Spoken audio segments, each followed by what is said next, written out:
भगवान श्री राम की जन्मभूमि अयोध्या जहाँ के कण कण में बसते हैं मर्यादा पुरुषोत्तम श्री राम। अयोध्या जिसने काफी समय तक बाबरी मस्जिद और राम मंदिर के विवाद को देखा है, कार सेवकों को गोली खाते हुए देखा है, सालों तक कोर्ट के फैसले के इंतजार देखा है, लेकिन सुप्रीम कोर्ट के फैसले के बाद अब उसी अयोध्या में भव्य रामलला का मंदिर बनकर तैयार हो चुका है। बहुत ही जल्दी ही वह शुभ समय आने वाला है जब भगवान श्री राम अपने नए गृह में विधिवत मंत्रोच्चार के साथ विराजमान होंगे।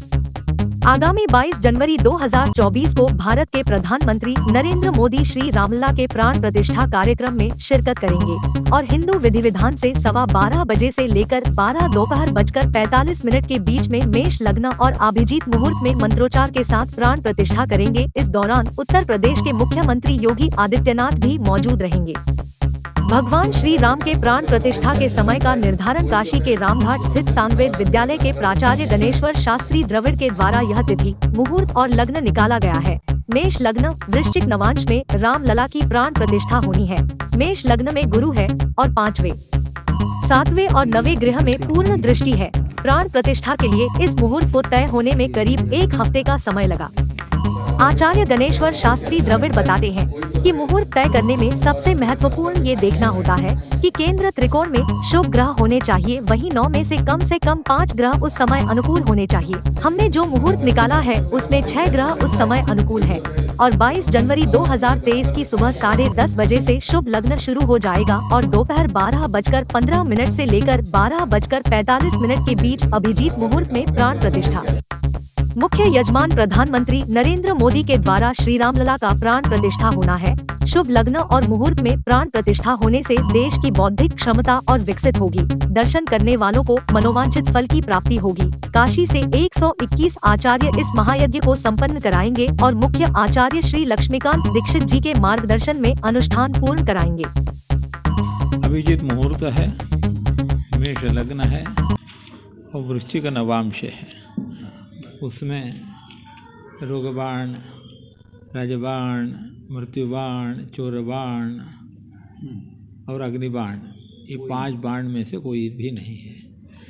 इसका ये अच्छा होगा, अच्छे ढंग से वहाँ पूजा पाठ वगैरह होता रहेगा, लोगों को अच्छी प्रेरणा मिलती रहेगी और भारतवर्ष का नाम विश्व में अच्छे ढंग से प्रसिद्ध होगा। धार्मिक अनुष्ठान में क्या कुछ वहाँ महत्वपूर्ण रहेगा उस दिन? धार्मिक अनुष्ठान में ऐसा होता है, प्रतिष्ठा विधि में जो आता है वो सब, उन सब कार्यों को यथावत संपादित कराएंगे हमारे आचार्य जी लक्ष्मीकांत दीक्षित जी। उसमें ये होता है कि कई जगह से जल ला करके उन जलों से मूर्ति का स्नान होता है, उसको स्नपन करते हैं। तो भारतवर्ष की विशिष्ट नदियाँ, उनका जल, समुद्र का जल, ये सब आएगा, उनसे स्नान होगा। इसके अतिरिक्त कई कषाय होते हैं, अलग अलग वृक्ष के, वनस्पतियों के मूल को या छाल को या पत्ते को डाल करके वो सब पकाया जाता है। उनका विधिवत स्थापना होती है। उस विधिवत स्थापित कलशों के द्वारा भगवान की मूर्ति का स्नान होगा, पंचामृत से स्नान होगा, पंचगव्य आदि से स्नान होगा। ये स्नपन का एक विधि बहुत बड़ा है। इसके अतिरिक्त प्रतिष्ठांग में एक जलाधिवास, धान्याधिवास, शय्याधिवास ये मुख्य है और संभोगाद और भी अधिवासन करते हैं। हयशीर्ष पंचरात्र में इसके अतिरिक्त भी कुछ अधिवासन बता है, लेकिन मुख्य रूप से जलाधिवास। जलाधिवास माने मूर्ति को जल में रखना। वो जब संभव नहीं होता है तो मूर्ति पर गीला कपड़ा रख करके उससे होता है, वो जलाधिवास होगा।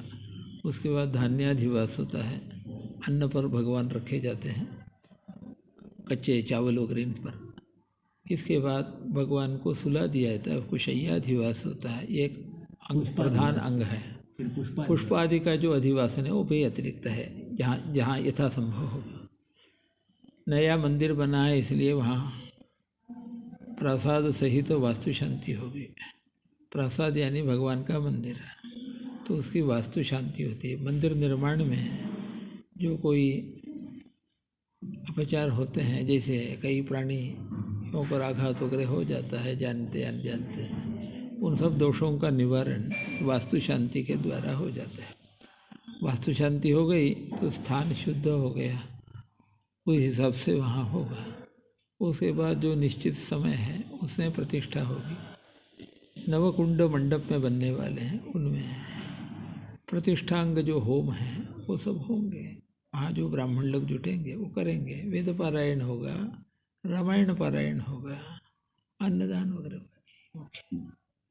गुरु जी, आपने बताया अभिजीत मुहूर्त और मेष लग्न होगा। हाँ। तो एक बड़ा महत्वपूर्ण सवाल ये उठता है कि प्रतिष्ठा, प्राण प्रतिष्ठा रामलला की हो रही है। हाँ। इनके प्राण प्रतिष्ठा के लिए भी शुभ मुहूर्त और शुभ लग्न की आवश्यकता पड़ रही है। हाँ। इसका क्या महत्व, क्यों आवश्यकता पड़ी, इसका क्या महत्व? भगवान ने जो आज्ञा की है आगम शास्त्रों में, उसके अनुसार चलता है।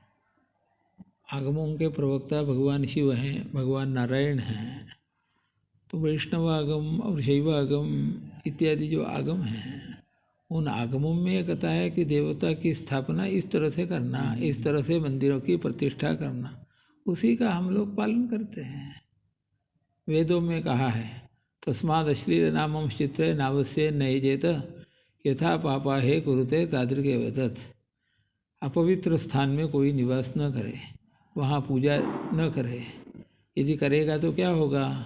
तो दुर्मुहूर्त में किया गया कार्य जैसा सब गड़बड़ा जाता है, उस प्रकार हो जाएगा। यहाँ पर वेदों ने भी दुर्मुहूर्त में कोई कार्य नहीं किया। काल ये परमात्मा का स्वरूप है, तो उसमें भी शुभ घड़ी अशुभ घड़ी सब आते रहती है, क्योंकि त्रिगुणात्मिका सृष्टि है। सत्व रजतम ये उनके गुण हैं। तो सत्व गुण के काल में यदि स्थापना होगी तो सात्विकता बढ़ेगी, लोगों के सद्विचार होंगे, आचरण अच्छे होंगे, तो उसका फल सभी को अच्छा होगा।